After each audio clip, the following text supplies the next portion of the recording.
So we now turn to session 2, which is called the Surveillance State. It's chaired by Martin Nesirky, who many of you might have seen on TV as the spokesman for the UN Secretary General, Ban Ki-moon. 1 month ago, he came back to Vienna. Before being the SG spokesman, he had been the spokesman for the OSCE. So now he's director for the UN Information Service. It's great to have him back and great to be chairing the session. Martin.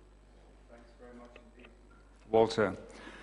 Yes, the UN Information Service, not the UN Intelligence Service.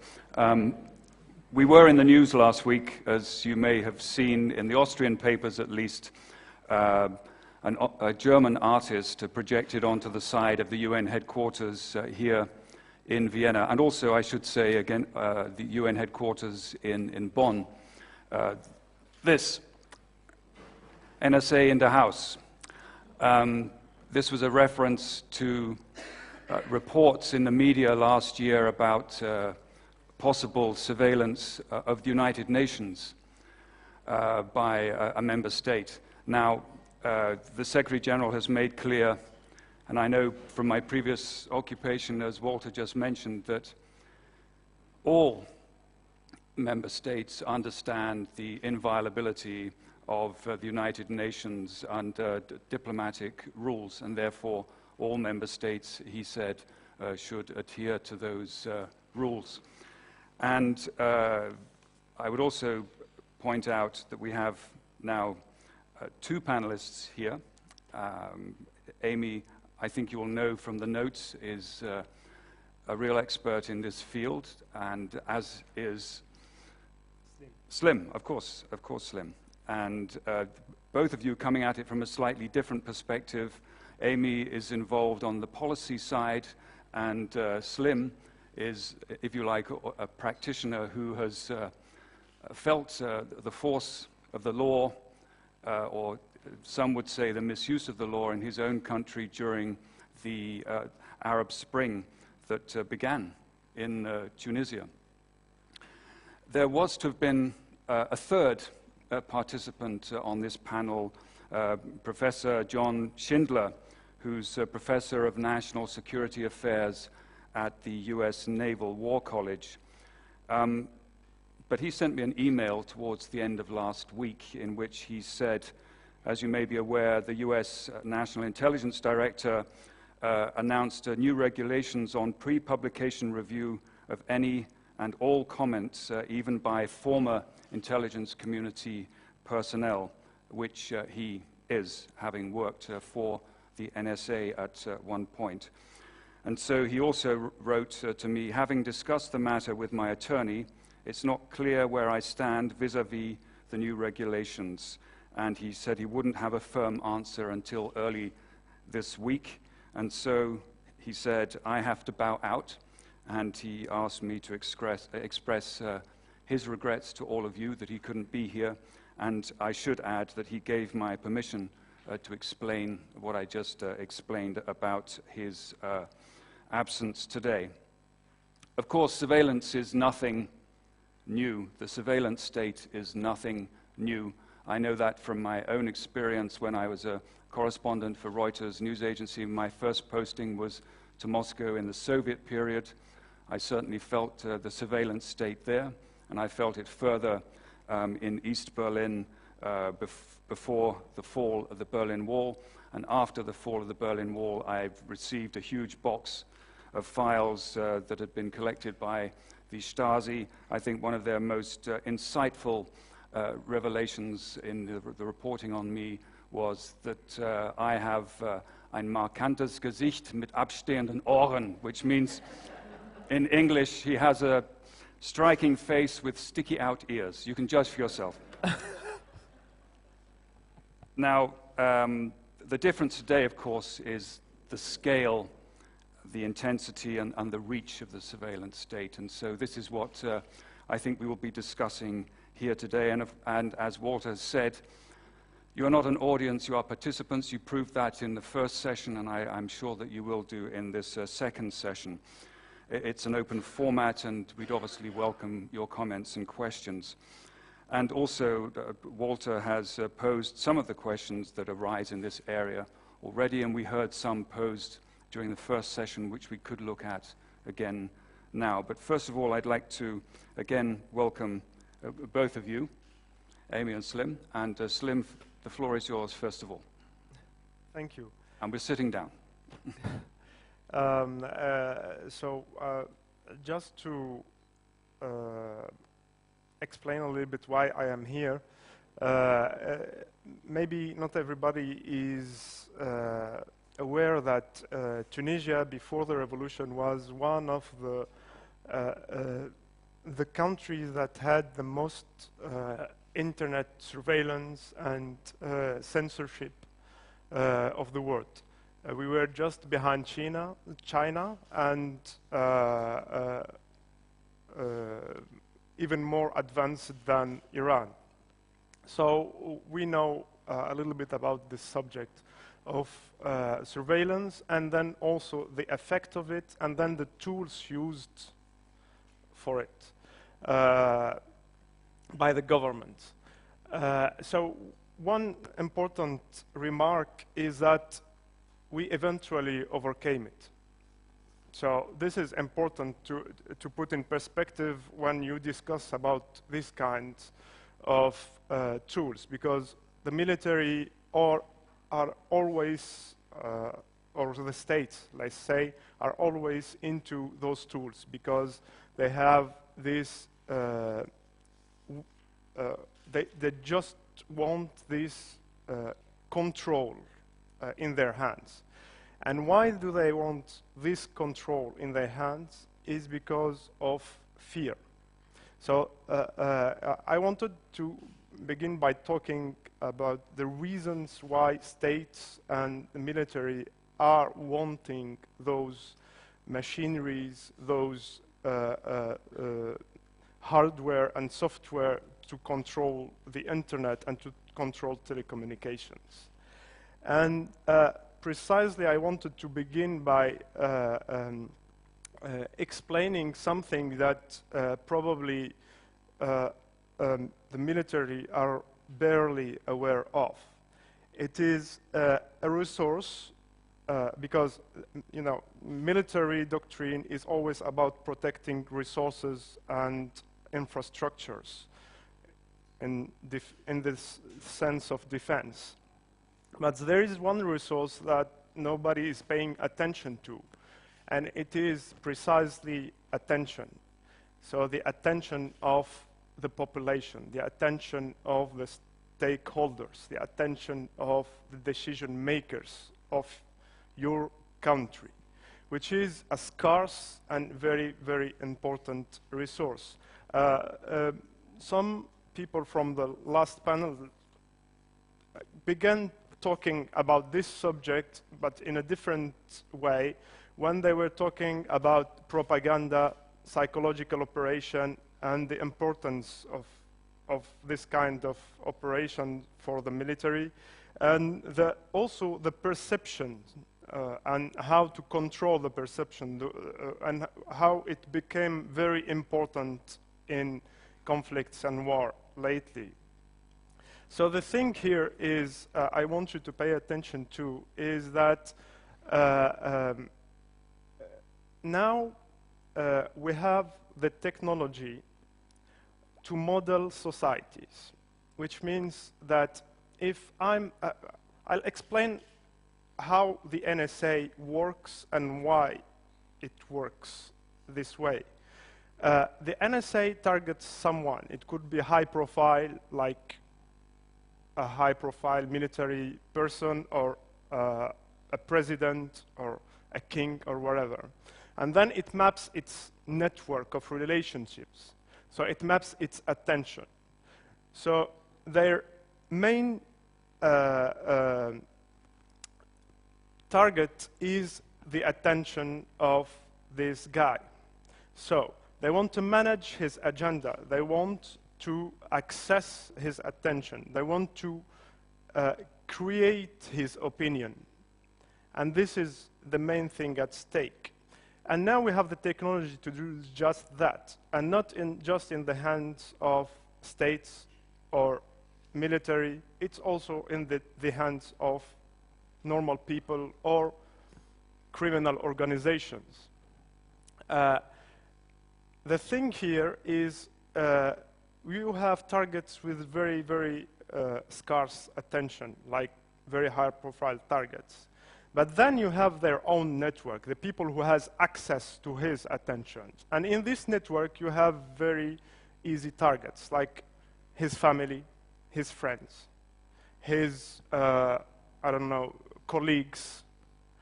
And then you have, even if those targets are difficult, you have a third level. And the third level, you have friends of friends, friends of family, family of family. And all of this network is mapped by the NSA. This is called the social graph. And the NSA is able to know and manipulate your inputs, your everyday inputs. If they target you, they can manipulate every information you receive in your day. Okay?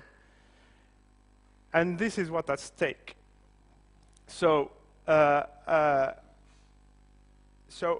high-profile military is a target, but also his family, but also his friends, and friends of his friends. And now some people have the technology to manage friends of friends of friends, the fourth level, which is the whole country. This is called persona management. So a small number of people could create propaganda at the scale of one country, at the scale of one population. And it can target that propaganda to specific targets, like high-profile decision makers, okay? And now the bad news is you are vulnerable. The military are vulnerable.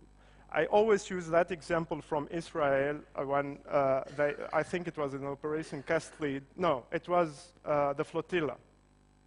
After like 6 months, the Turkish government simply put online the photo of every military guy that participated in that operation, simply using Facebook. Now, Israeli army have a flaw, which is they are not professional army. So they're constantly on Facebook. So they are reachable easily using Facebook, open source information. Your army is probably less threatened by this kind of threat. But like I said, it's not just the final target that is the target. So it could be family, friends, etc., etc. And now the second bad news is that you don't need a lot of resources, because it depends also on what ideas are you conveying. Ideas are powerful because they spread. So sometimes a handful of people could overthrow a government with an idea, you see? Because if you manage to create the right discourse, if you manage to craft the right story, you can make your idea spread and bubble till the head of the pyramid of the state. And you don't need a lot of resources for that. So the question is, what can a government or an army do against this threat? And the answer is nothing. But one thing that you should see is that the other cyber threats, what you call cyber threats, are possible to protect against. So hacking or things like that, all the things that are not in the nature of discourse, modifying information, all those technical stuff, DDoS, etc., are protectable. So there are no need for an escalation in the acquisition of weapons of the internet, because it's not nuclear war. It's not nuclear weapon. If you don't have the nuclear weapon, probably your opponent will have it, and that's the rationale behind the escalation. But concerning the internet security, actually it's the other way around, because on internet, actually, if you use, like Mr. Habermeyer said before, if you use that weapon, it will be used against you. Actually, if you have it, it will be used against you. It's the contrary. So it makes sense to protect your infrastructure in a way that make it invulnerable, or at least to have the maximum protection possible, because those cyber weapons are replicable because they are software. And this is the key point, is each time you use a cyber weapon, it will be immediately used against you. It will be used against you by the whole world. You invest millions and billions of dollars on a cyber weapon. In 1 second, a Tunisian hacker will make a copy of it targeted against you. So this is the wrong answer to what they call cyber threats. So the right answer is to believe in mathematics, because cryptography works. You can encrypt things. This is the first thing. The second thing is knowledge. Making people learn how to protect themselves, and why not become also, knowledgeable enough to become hackers. Like you said, your strategy is to acquire competencies in the field. I found this a good strategy, at least because it's transparent. It's just people that work for the military to make some actions, or work for the state, or work for example, for the police. Because, yeah, sometimes you have, you need to infiltrate, you need to do espionage on some criminals or this kind of subjects, lawfully, of course. The problem with those technology and at the state level is the dragnet system. It's the fact that they accumulate data and personal information about everybody. Remember the social graph? The social graph needs to be updated. So this is what's at stake. All this information is shared, knowingly or unknowingly. The US says it's very effective in attacking. Okay. So if you are very effective at storing data about your population, you're doomed, because you don't have the social graph and they have it. They have the data of your government. They have the data about your military. They have the data about their friends and their families,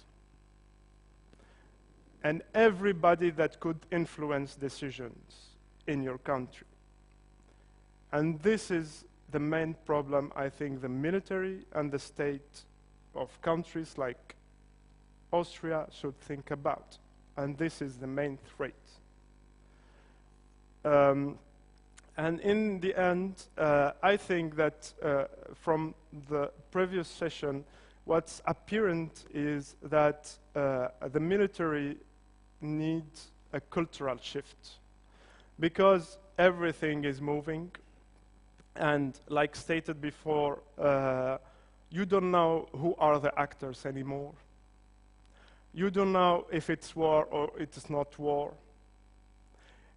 The war is more about propaganda, psychological operation than ever before. The attention of the higher person in the state are endangered, and probably nobody is protecting it because nobody is aware of the problem. And even if their attention is protected, the attention of their family and friends is probably unprotected. And even though they're protected, the third level is not protected. And what to say about the population, the whole population attention? Is it protected or not? So this is, I think, the main issues that should be discussed with regards to technology to have a surveillance state. Thank you very much, Slim. Amie, have you got any good news for us? You were mentioning to me last night at the dinner that you would speak a little bit about the balance between security and justice and so on, and the idea of protecting both the safety and the privacy of individuals. So please, the floor is yours. So my name is Amie Stepanovich. I'm Senior Policy Counsel with Access, which is a global digital rights organization. And so I come to looking at surveillance from the lens of how to preserve digital rights in this new age that we have entered. And so I was struck in the panel description where it talks about the balance between privacy and security. Because at least in my mind, the individual is more secure when they have a right to privacy. To take a step back, I would define privacy as the right to control the information about you. And so to rephrase what I just said in another way, I would say an individual is more secure when they have more control over the information about themselves. And I was struck by a couple things that were said in the previous panel that I want to address, because when you talk about cyber war or cyber crime, a lot of the same issues come up as when you talk about surveillance. One of them being cost. New technology allows the cost of surveillance to plummet. And you're finding that what used to cost a great deal in both time and money now costs very little to collect the same amount of information. And storage of that information is virtually free anymore. So we're entering a society where it is possible to collect everything at a very affordable and very easy rate. And that's very interesting to look at, because previously, up until now, one of the biggest barriers to surveillance were the costs and the time and the commitment to collecting the information. And as those barriers fall away one by one, we're entering what we can accurately call a surveillance state. The other piece is attribution, which I think is even more interesting to an effect. And I'll take a step back. The last panel very astutely observed that in the United States, the Cyber Command and the NSA director are one person. Well, the NSA also combines two other missions. The primary missions of the National Security Agency are signals intelligence, which I imagine everybody in this room is aware of. That's the surveillance capabilities.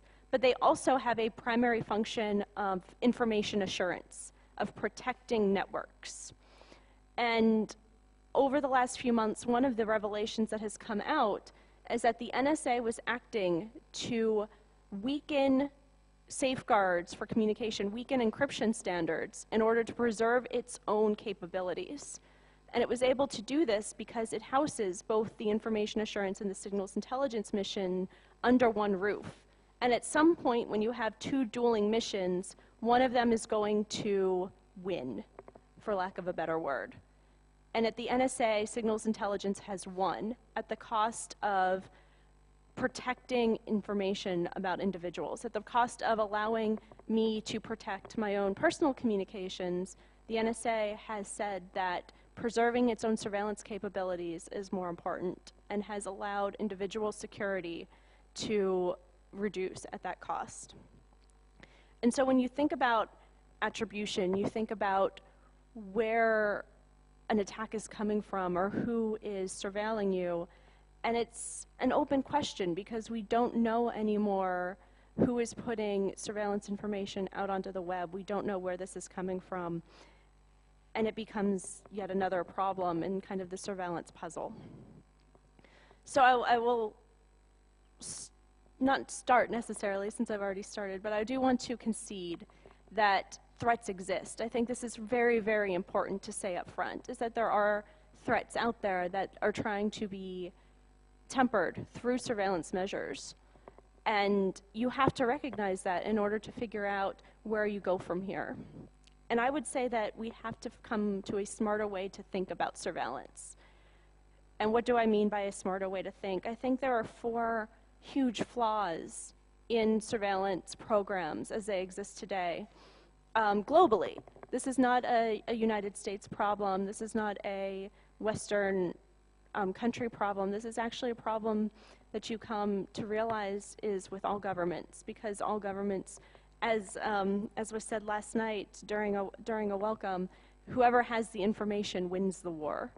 Everybody wants the information because information is valuable. Surveillance data that is collected actually has value and gives you an edge. So the first of the 4 that I would throw out is that we need to get rid of this idea that we need bulk surveillance, massive surveillance that's untargeted, when we need to move to a targeted surveillance system where you come up with only targets that you have a reasonable cause to believe actually pose a real threat. Because when you conduct mass surveillance, you're creating the haystack to hide the needles in, which doesn't make a lot of sense when you realize that the needles are the only things you need to find. You don't need all of the hay.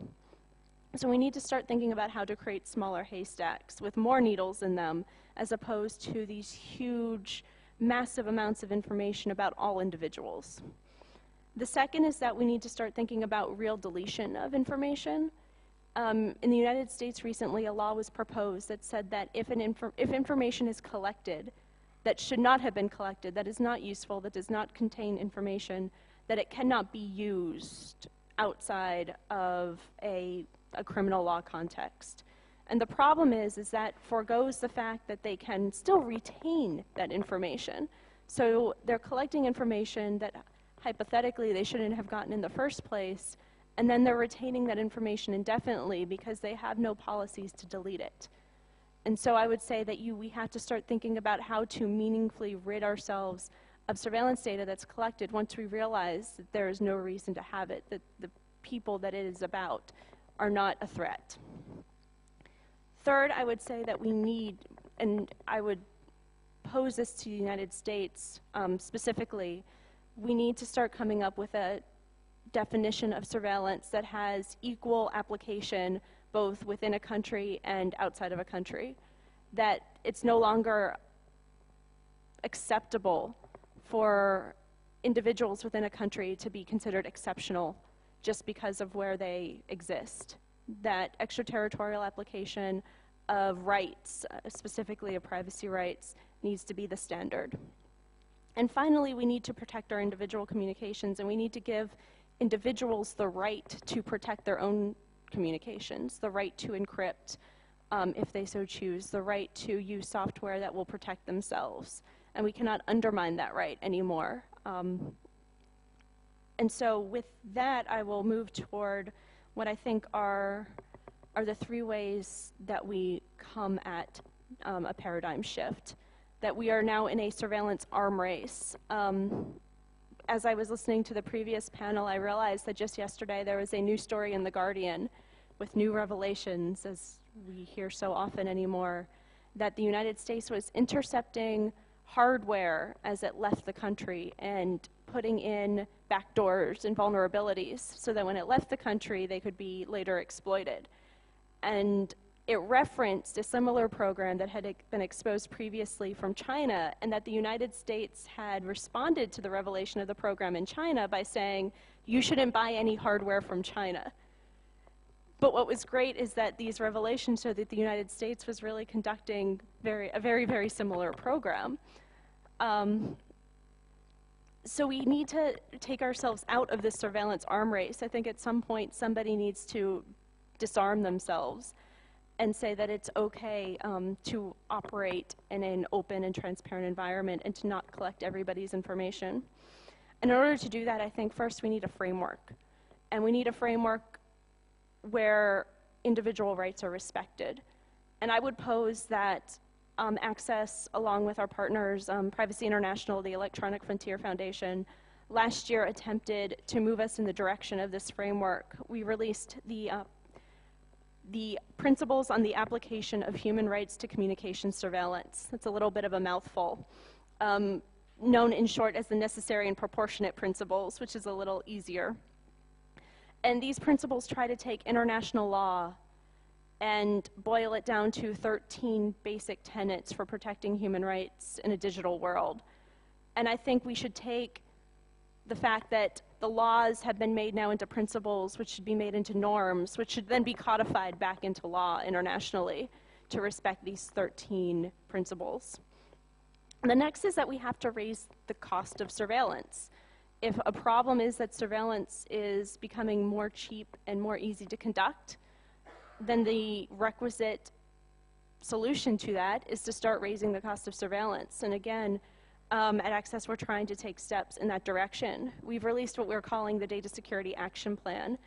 This is not a legal measure. This is looking at companies that people use to communicate every single day.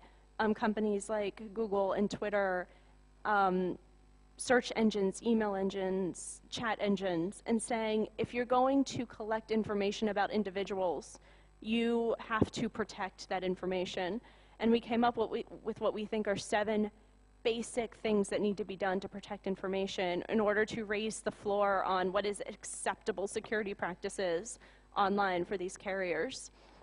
And we think that if this becomes a norm, if people start engaging in these extra security practices, and it's no longer possible for communications to be picked up just in free text along the backbone of the internet or freely and easily decrypted because they're not done with proper algorithms and people aren't thinking about security measures before they collect information, and that they're waiting until they think that it might be compromised, that in that environment people are more protected and the costs will start going up just a little bit. And finally, we need to start looking at transparency. This is key because when you think about the secret surveillance that is occurring, it's become impossible for the public to contribute to the conversation about what real surveillance should look like and to have these conversations. One of the reasons that we're able to have them now is we finally were able to get information about surveillance programs happening globally. And so now we can engage finally, and because of that, some of the surveillance programs are being discontinued, are being reformed. That people are starting to take a step back and realizing that massive surveillance doesn't have to take place. And so we need to start putting into place the mechanisms for that transparency to be in place in an ongoing manner so we can continue these communications and have an open dialogue and never have a power distribution where one entity, and typically this is a government entity, has all of the power in order to collect all of the surveillance and knows everything about you, and you have no idea what's going on behind that curtain or what government is doing. So we need to start looking at real, meaningful transparency. And with that, I'll turn it back. Thanks very much, Amie. I wanted to comment on Please what do. you said, about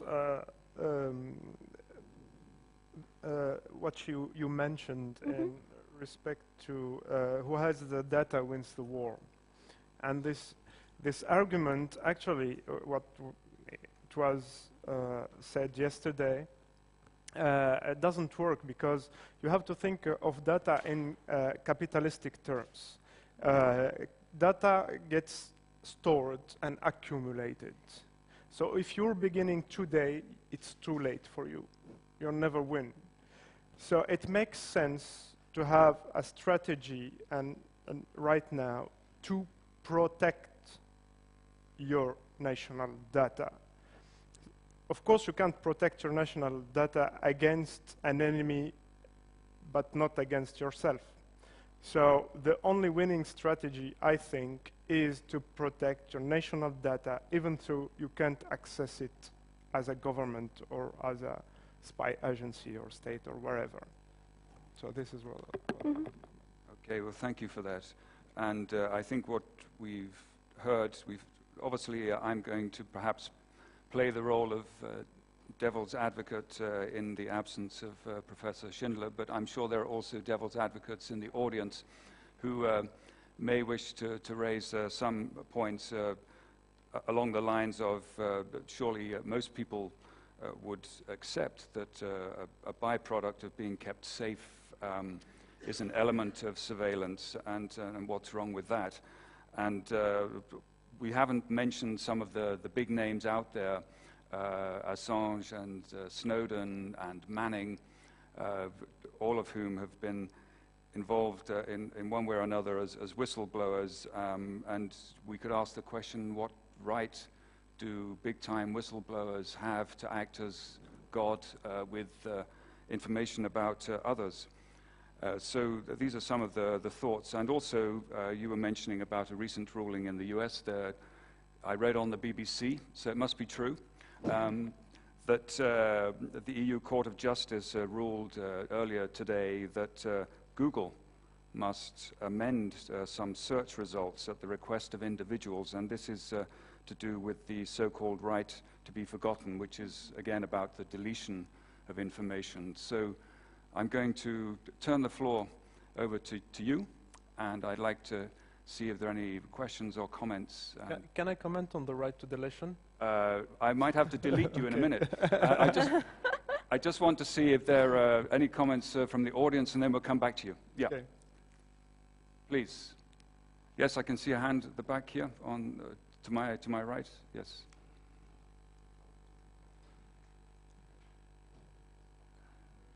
The perfect surveillance tool. A microphone, please.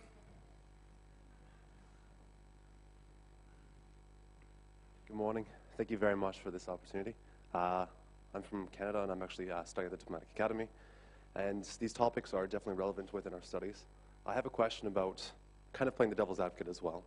But you both are advocating some sort of trust in the civil sphere, some sort of blind trust in the civil sphere. And I want to kind of just ask you, how do you prevent abuses from civilians and non-state actors in which you are entrusting through these sort of platforms? Because there are a number of activities like transnational organized crimes where there are people who are taking advantage of the information when it is free and transparent already. So how do you prevent them, or how do you create a framework that also keeps them accountable? Okay, thank you. So accountability. Other questions, please, or comments? Yes, please. Just in front here. Yes, in the dark suit. Thank you. Thank you. Michael Buet from the French Permanent Mission to United Nations. I would like to commend you first for this very interesting topic, and also, by the way, you actually highlighted the economic impact of this tool by saying that while you decrease the price, you increase, in fact, the interest of these digital tools. And I have a simple comment. In fact, these tools are built by some states, but not all the states. So there is knowledge that is sold across the world. So what is the status of this software, for instance, and what can be done into this direction? Okay, I can see a third hand. I don't see any hands on this side at the moment, so we'll just continue down. Someone's going to storm the stage in a minute, I think. So, yeah, please, yeah. Thank you. I want to talk about, or ask a question or raise the point of irresponsibility. absolutely agree that, you know, a state cannot do everything, and also there's a question of how much you can protect. And but ultimately, it is a state's responsibility to protect its people. And of course, there's a debate how far that should go and can go. But on the flip side, how do you feel about the responsibility of users and how they deal and operate in the internet? Is there also a case for needing to kind of push some of the responsibility also to the user for a safer internet? And do they not have a greater role to play? Because the internet has become such a powerful tool, and fact is that a lot of users are very careless. So on the one hand side, you have the state's responsibility for securing citizens. On the other hand, you have the privacy issue. On the other hand, you have kind of the often carelessness of how users are operating in the internet. I just wonder whether you would like to comment on that. Thank you. Thank you. Well, Karen Kozina did mention earlier on about the need to change your Twitter password. I think that's one easy example of user responsibility. I'm going to and go use to our two-factor panelists. authentication. Say again? I said, and use two-factor authentication. Right. So please, the floor's yours first, Amie, and then we'll go to Slim. Sure. Not deleted. I'll start with the accountability question. You had said that we had talked about, I think you used the term blind trust, and I would say no. Definitely, I would never say that you should blindly trust anybody, although I think we need to recognize that there are tools out there that are used by massive amounts of the population, and that in using those tools, the people who use them should be protected to an extent. And so I do think, and I'll get to this in just a second, that people should be aware of how their information is being used by the non-government sector, the corporate sector. And I think that there are certain rights and responsibilities of companies when they have data. So I would not say blind trust, but I would say there is a need to recognize what tools are being used by people and to make sure that those people also are protected. And the responsibility of users is actually an interesting question, because I had mentioned when I was speaking the Data Security Action Plan, which is targeted to companies, but Access is also a part of an effort right now called Reset the Net, which is a fantastic effort that's actually targeted to individuals and urging them to start putting into place measures to protect their own information, and is targeting at educating people on how to do that. Things like if they need it, GPG, OTR. There was a conversation last night with, before you decide what tools to use, you should understand the risk that you are facing and what you need. So it's not necessarily true that you will need all of the encryption tools in order to act within your own personal risk mechanism, but encouraging people to go out and to adopt some tools in order to move forward. Okay, please. First of all, let me. You want to come back to Amie? Yes, please. Okay, go ahead. Sorry, the gentleman with the microphone, please. Yeah. I just wondered whether you could elaborate also on kind of, do you feel as part of this responsibility, is there a case to legislate responsibility for internet users? I mean, is there a case to say it is such a powerful tool, if they do not behave in a certain way, according to some rules, is there a case for legislating such behavior? I would really hesitate to say that, because every time I've seen legislators get involved in the internet, they've screwed it up. So I probably wouldn't go that far. Slim, what's your view? Concerning civil society and the questions that were asked, I think it was not you that asked that question, but we concerned with the entities and organizations in the civil society and the dangers with regards to data they are collecting. I think with this regard, the solution is simple and it's law. So you could put simply a law saying that civil society organization should publish every data they have, as simple as that.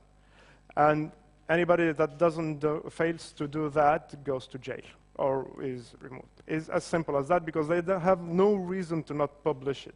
The only problem with civil society is transparency. If you regard it as a threat to, information security in your country. And the second thing is concerning the global population and the behavior, and could it be enforced? No, unfortunately, you can't enforce behaviors with regards to technical skills. But you can provide training. So, for example, in the military context, you have military service or civil service that could serve as a training for operational security and security, information security on the internet, etc. And that would be very, very useful and very, very effective. Not as costly as other military trainings. It would be very effective with regards to the overall security of the country. And then the last thing, no, it's not the last thing, and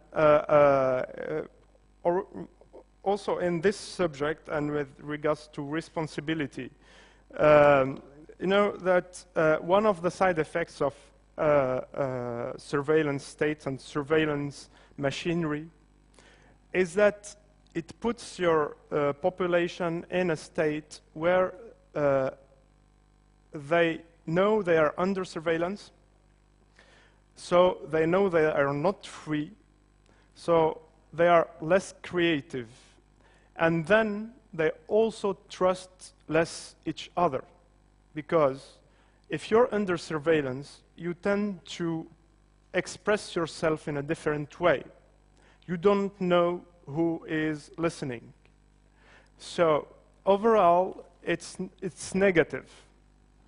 And since you know that responsibility is directly related to trust and freedom, expressly freedom, so you tend to have less responsibility. The guy will say, okay, it's the problem of the state because if I did something wrong or I said something wrong or I was in contact with someone wrong, why they didn't do something about it? Because they know that they are under surveillance.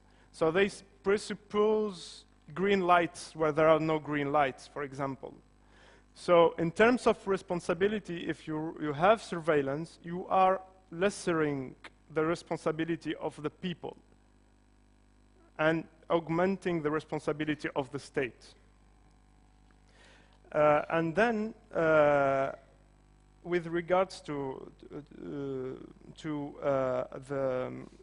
the deletion or the right of oblivion, deletion of data, the problem with information, the main problem with information that people have problems with understanding, it is not governable. Because in every governance, in every decision making, you need information. So this is the problem with censorship. You should not have laws that forbid certain types of expression, of course, any type of expression, I believe, okay, even hate, etc. They should be managed with, different set of laws than criminal laws, for example, okay? Because if you begin censoring in a way or another, because surveillance is censorship, like I said before, when you are under surveillance, you tend to not express yourself freely. You can't govern information and self-expression. So the problem with deletion or the right to oblivion is who decides. So it's a problem of governance. Who decides we should forget this part of your history? And how is the decision made in the end? Based on what input? So if we say that, for example, the court, the judges could decide that we should, is it the right way to govern that thing? I say no, because what the decision of the judge was based on in the first place, it was probably based on that same information he's trying to censor. You see, so this is the difficulty with the right to oblivion, and I believe that should not be a right, actually. If I can just, yeah, I would chime in on that, because I think he made a very important point. Who decides? And in the decision, what the European Court actually said was that there's a duty to delete information that is irrelevant about an individual. This is the term irrelevant. And I'm reading this wondering, who says what's irrelevant? Is Google now needing to make a judgment on the arbitrary basis of what is relevant and what is irrelevant? Are they using the NSA's definition of relevance? Because then that means everything is relevant. And if they make a decision that something is not irrelevant, that something is in fact relevant, are they opening themselves up to be brought back into court under a challenge that they made the wrong decision under a very arbitrary standard? And that's going to be true for any company that's subject to a request to delete information because the information is irrelevant and shouldn't be online.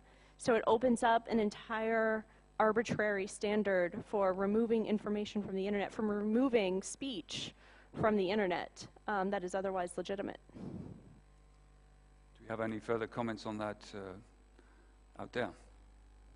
So yes, please. I just wanted to add, but since we can't have the right to remove already published information because it's not governable, we must have the right for individuals to decide what information should be public about them and what information should be private.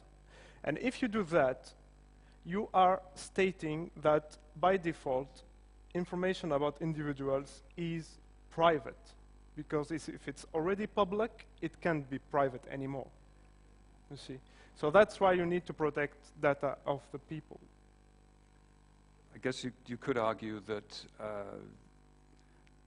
it's too late for all of this because so much information has already been gathered, that so much surveillance has already taken place, and I don't just mean in the distant past, but just in recent years and months by many countries. We're not just talking about one state, but many countries. I don't think it's too late because information have to be updated.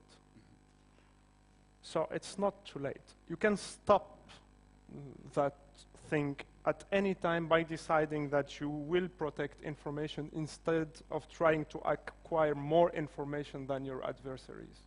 Okay, so that's some good news. I absolutely agree. To that? No, I absolutely agree with what he just said.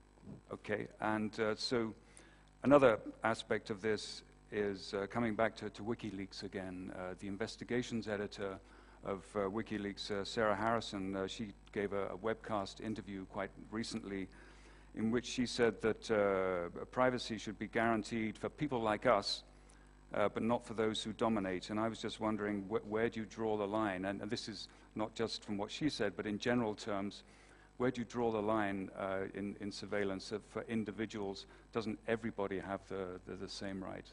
For individuals, I would say there is an equal right.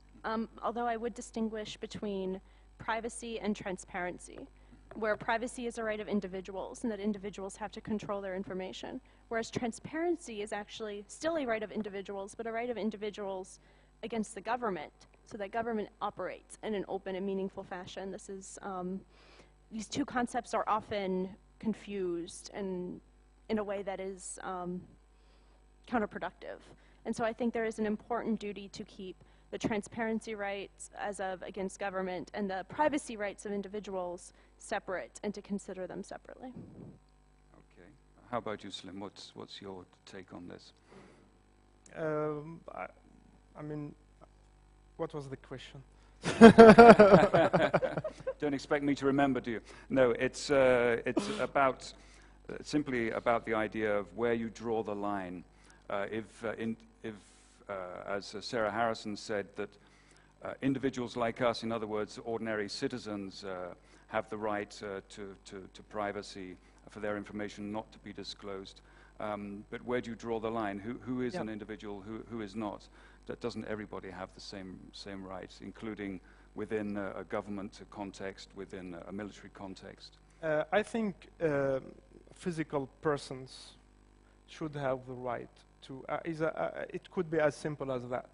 I mean, as a person, as humans should have the right to decide what information is public about them and what information is private. All the other entities should be public by default. The organization should be public by default. The government should be public by default.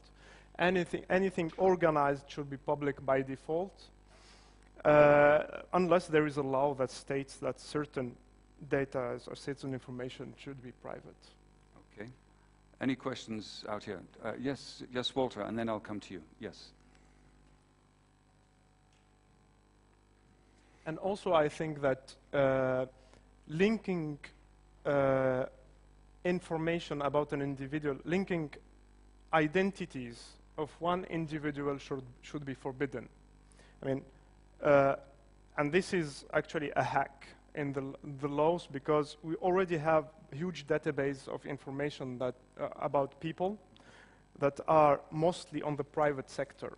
And the problem right now with all those databases and the freedoms of all humans of Earth is that is when those databases get linked. So I could link a database about your health with the database about your family situation and a database about your security situation, etc. And that, I think, as a hack for the, or as a solution for the current situation of the world, should be forbidden. If you know the connection between two identities, you could, it's forbidden to link them together about one person. Okay. Walter.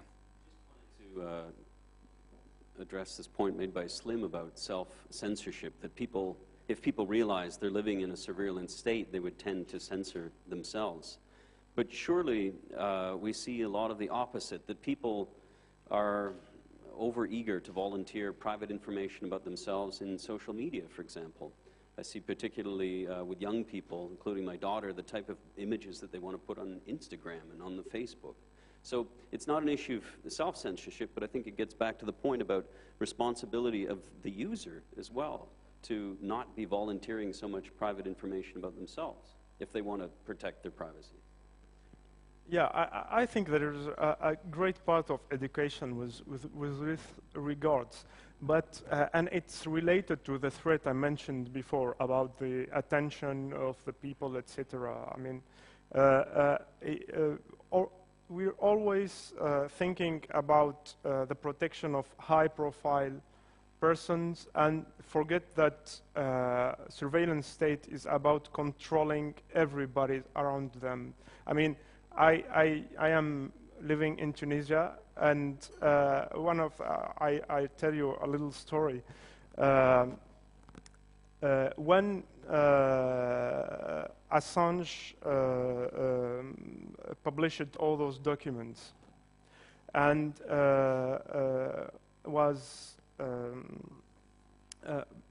became more and more harassed by the US government, people started saying all over the internet, including my American friends, so he committed a mistake, or yeah, it's his fault, and yeah, he committed whatever. But they failed to see that this behavior of a government with regards to a dissident is a behavior of a very, very naughty state.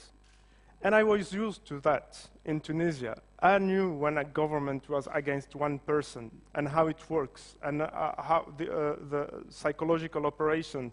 And they did that trick of, of having a woman trick him or whatever.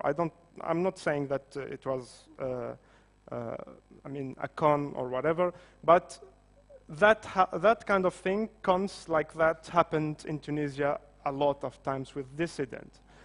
So I knew what it is like. These kind of threats with regards to publication of your own data on Facebook could be solved with education. But then you have to know that probably that data is not dangerous if used the right way or used to acquire trust, because you have to know that social networks work effectively for something in society, which is creating trust within society, and which makes the society more effective as a global thing. So you don't stop social networks, you don't stop people from sharing information about their life and photos about their private life, etc. That's a good thing, actually. It's not a bad thing, because that's the way society was when it was a small society, when we lived in villages. And all that knowledge that was shared in villages, because everybody knew each other, and all that experience, life experience was shared, has disappeared in big cities. And social networks actually are a solution to that problem. So social networks are good with regards to establishing trust relationships.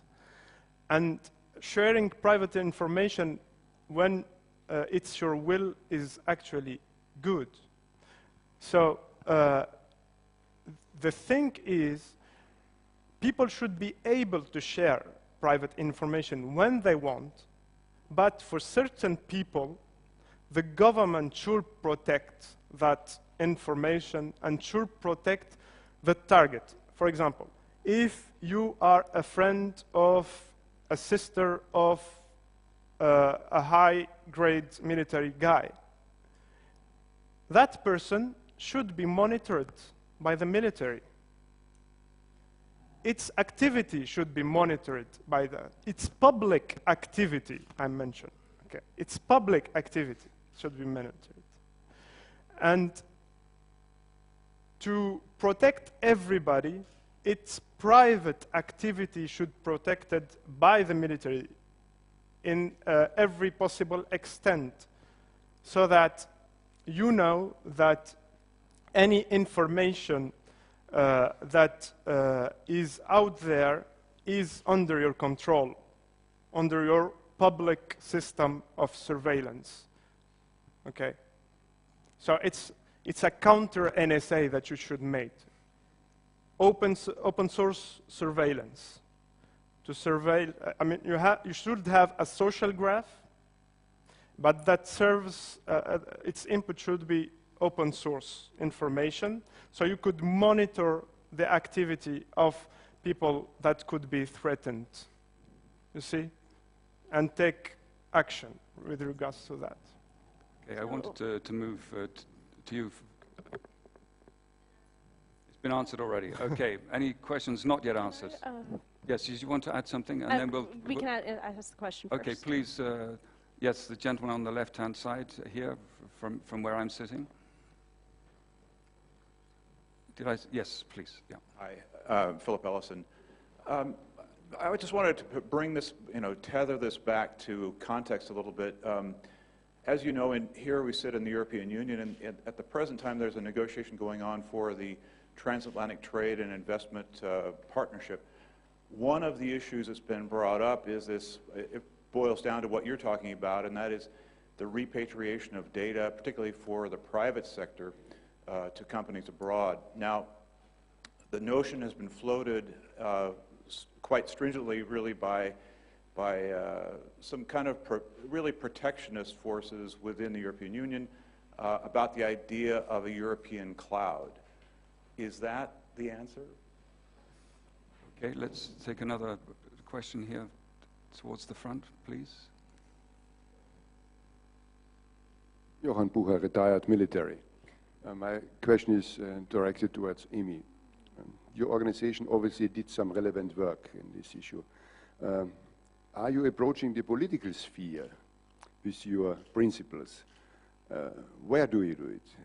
Definitely not in the US, I think. You do it in Canada, do it in Europe, do you do it through the United Nations? How do you get public support? You need public support because at the end you will need some new regulatory framework. What is the process that you are pursuing? Thank you. Yes, General Greindl, yes. Günter Greindl, I'm from Austrian Peacekeeping Organization. Well, regulatory framework, fine, but as long as information is available, someone will use it. You know, I think that all good regulations are theoretical and not a real protection, because you will always find someone who will go against this regulation. So my question is, do you see, for instance, a technology which protect information, let's say an encryption technology would be available to everybody, so that you can personally decide, you know, you don't want to have this information public at all, you know, because you can encrypt it and it's a safe system. Yes. Okay, so we have three different areas of questions. One is the European cloud, which sounds a little bit like a cyberspace version of the Eurovision Song Contest. Congratulations to Austria. Then we had something about a regulatory framework and how do you build support for your principles that you mentioned. And then the third was talking about the possibility of encryption and making that available to everybody. Maybe Amie first, as some of this was directed towards you, and then we'll come to you, Slim. So the thought of a European cloud brings to mind localization proposals that have popped up across the globe. The first I can think of was in Brazil and the Marco Civil, and that got cut. There's now one in Russia. They keep kind of coming up into legal proposals. And I actually think that this is not the solution, because what it does is it's not going to necessarily cut off, because of the nature of the internet, it's not going to cut off access to information by parties outside of that country necessarily, unless they totally close it off, in which case there are several other problems that pop up.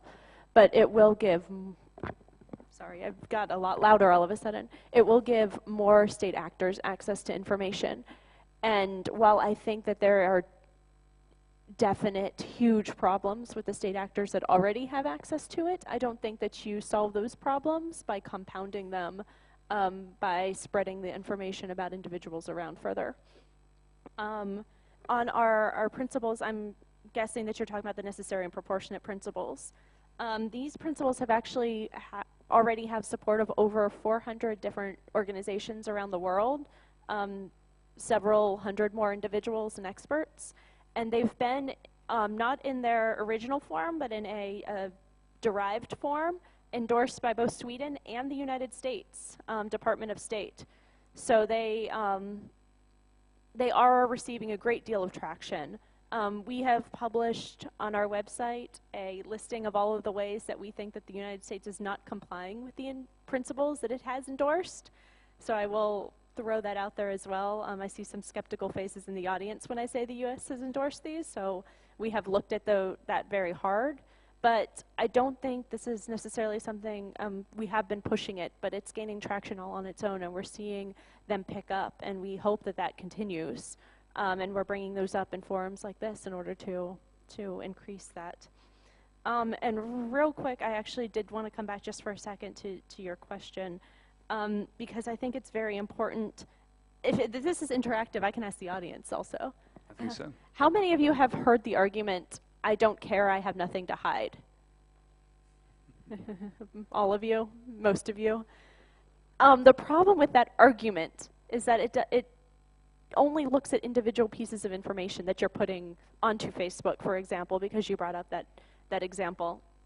and not about the inferences that can be made for that information, which is very, very hard to educate people on, because it's hard to look at the wealth of data that you're making available and saying, you know, I'm okay making this picture available, I'm okay saying this about myself, but I'm not necessarily okay with all of the things that my saying that or doing that says about me.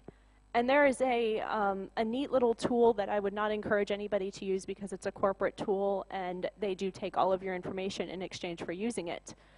But they allow you to sign into their structure via Facebook and look at all of your information and provide you information about some of these inferences. So I, as a privacy advocate who felt like I had adequate protections on my profile, went ahead and took that leap and then immediately deleted them from being able to access my information.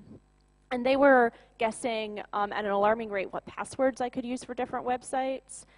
They were guessing who I was interested in romantically, who was interested in me. Facebook actually has a history of being able to predict relationships before they happen, because they can see whose profiles people are visiting and when that is being reciprocated.